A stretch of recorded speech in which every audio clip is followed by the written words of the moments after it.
The next question, Zeba Momin from Pune, India, she asks, usually we see our Muslim brothers and sisters aren't as successful as our non-Muslim counterparts. Is it because we are in minorities, or is there any other reason?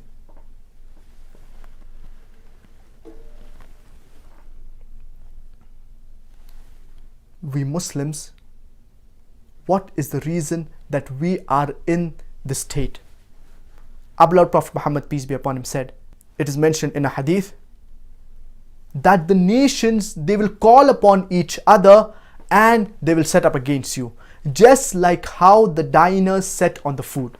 So the Sahaba, they asked that, will we be small in number? The Prophet, peace be upon him, said, no, but you will be large in number, but you will be like the froth on the sea.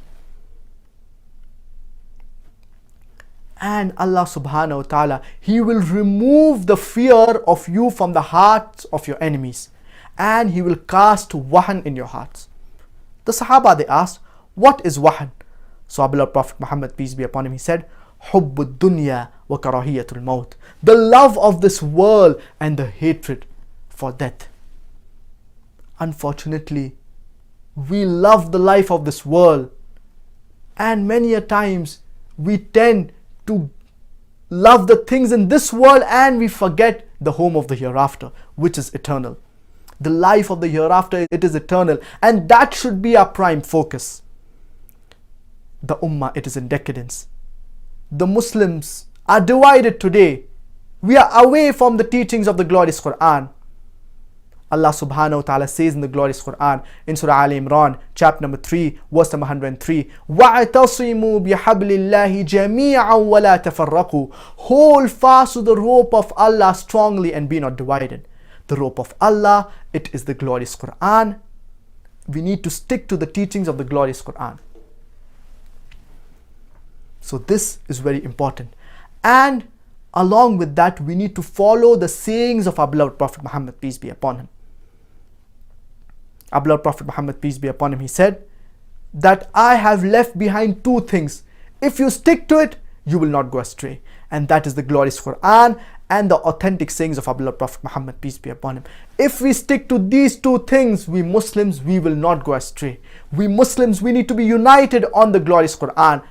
We need to follow the teachings of our beloved Prophet Muhammad, peace be upon him, and we will not go astray. Look at the lifestyle of our beloved Prophet Muhammad, peace be upon him. Look at the lifestyle of the Sahaba. They were the best generations. The Sahaba, they were torchbearers of the world. The Prophet, peace be upon him, he created human beings who were torchbearers of the world. He delivered the message to the Sahaba who were torchbearers of the world. And what was the reason that they were so successful? Because they had trust in Allah subhanahu wa ta'ala. They followed the commandments of our beloved Prophet Muhammad, peace be upon him. They gave preference to the life of the hereafter more than the life of this world. From the 8th to 13th century, it was known as the Dark Ages. Dark for who? For the Europeans. But it was the best age for the Muslims after the time of the Sahaba. Because there was so much advancement of science and technology. The Muslims, they were front in the aspects of the world when it came to advancements. And today, we are divided. What is the reason for our downfall? We do not follow the Quran, nor do we follow the teachings of our beloved Prophet Muhammad, peace be upon him. If we follow the Quran and the teachings of our beloved Prophet Muhammad, peace be upon him, we will inshallah be on top of the world. We need to stick to these two teachings and inshallah we'll be on top of the world. Coming to your last part of the question, wherein you said that these non-Muslims, they are successful. What do you mean by success? Is success based on wealth? Is it based on richness? But the true success is the success in the hereafter. You may not be successful in this world, but in the hereafter, you will have the true success. Many non-Muslims, they may be successful in this world, but in the hereafter, they do not have their share.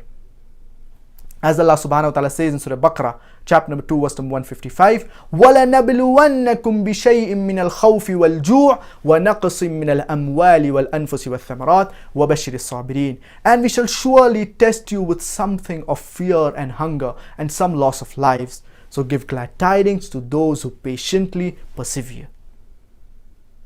So I would repeat, we need to stick to the teachings of the glorious Quran and the teachings of our beloved Prophet Muhammad, peace be upon him, and we Muslims, we will be on top of the world and we will not go astray.